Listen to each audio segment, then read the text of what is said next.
Mental health is clearly not just a clinical or policy matter for practitioners and the government respectively.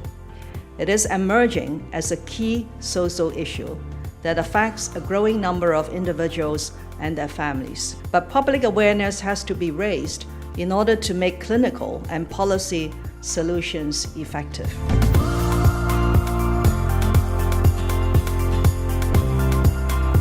But if you have contact with policymakers and officials who will say mental illness is not a priority because we're going to focus on killer diseases, that's wrong.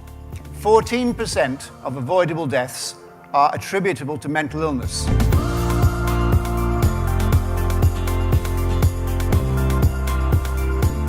Beyond being disabling, depression is really a major contributor to suicide deaths, which number close to 800,000 per year, a staggering number. On average, people are dying about 10 years younger than their counterparts in their same communities who do not have a mental illness.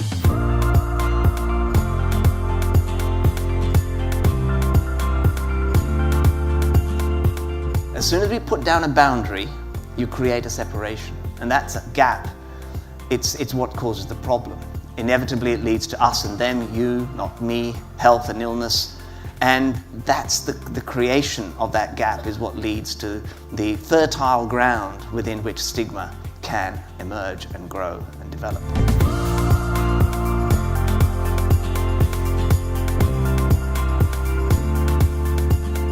If one person with a mental health problem talks to somebody who doesn't know anything about mental health, it changes attitudes, it changes behaviours, and it's hugely important. What was more striking to us was the amount of people that realised that they had experience of stigma themselves, or they knew someone really close to them, or someone at all that had experienced it.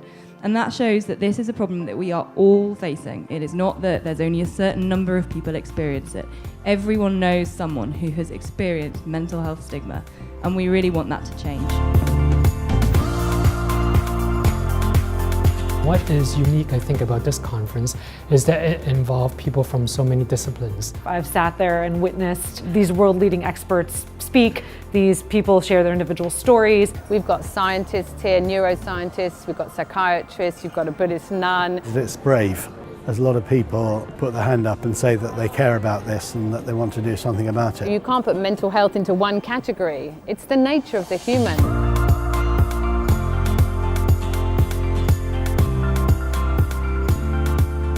Society has a duty to help its feeble members. This is the very definition of civilization. Civilization depends on how much you do for those who are not able to look for themselves. This is truly a multi-level, multi-layered, long-time horizon problem demanding complex, multifaceted solutions. This is something that requires partnership, leadership, commitment, bravery and courage from time to time in terms of really being prepared to stand up and talk about our own mental health experiences and tell our own mental health story.